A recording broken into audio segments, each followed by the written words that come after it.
10 seconds. 5 seconds. Start.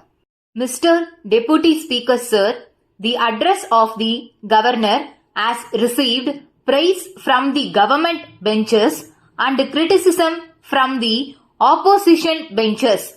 I would like to make a few observations on the address. We expected that in the address there would be a mention of the policy and program of work which the government proposed to carry out during the ensuing year.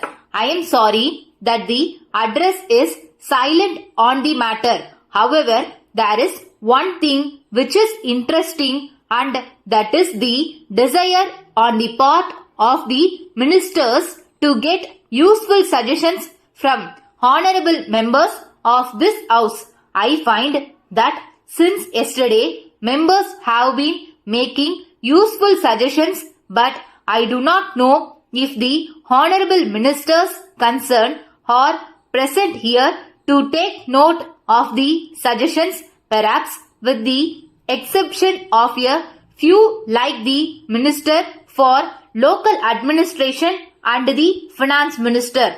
I know the Finance Minister is present for the purpose of taking notes so that he may be able to answer any criticisms that may be made against the government, but he may not be taking note of the suggestions made by the honorable members for implementation at a later stage. There are two words in the governor's address, namely welfare administration. Welfare administration means the existence of a welfare state. It is the desire of everyone that a democratic welfare state should be established. It means that there will be peace and plenty, that there will be no unemployment, that literacy will be eradicated, that the government will take care of the old and the infirm, and that the amenities which are now enjoyed by only a few rich people will be made available even to the common man. I think that this is the ideal for which we are now striving. The question now arises as to what steps the government have taken to establish a welfare state. Reference has been made in the address to the community projects and National Extension Service. In this connection, I would submit that the result of these schemes depends largely on the capacity of the people to contribute to the works which are undertaken by the government. If we go into this matter, we will find that the capacity of the common man in this regard is nil. So, if we are asked whether the schemes have been a success with reference to the common man, we can only say no.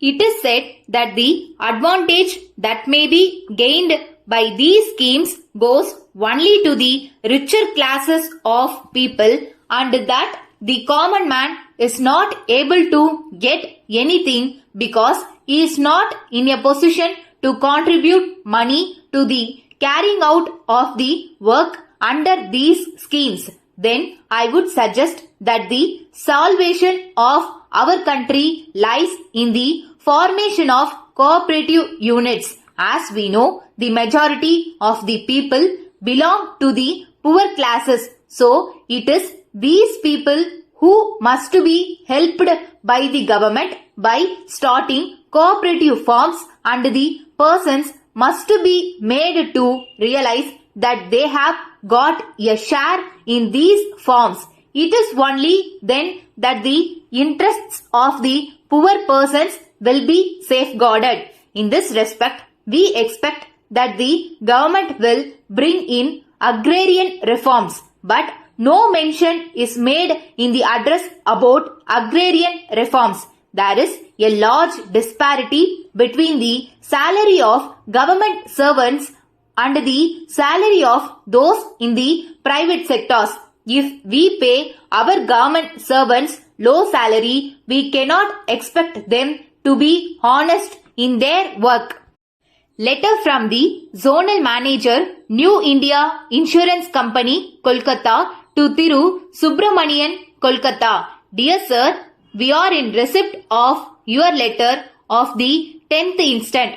We are sorry to learn that you find it difficult to continue your existing policy with us and so desire to surrender it. The surrender value of your policy at present comes to rupees 9,000 only. But we would like to point out that the surrender of a policy is not in the interest of a policy holder. As you will find from the figure quoted, the policy holder will get less than what he paid, and what is more, the price is dependence of the provision he made for them.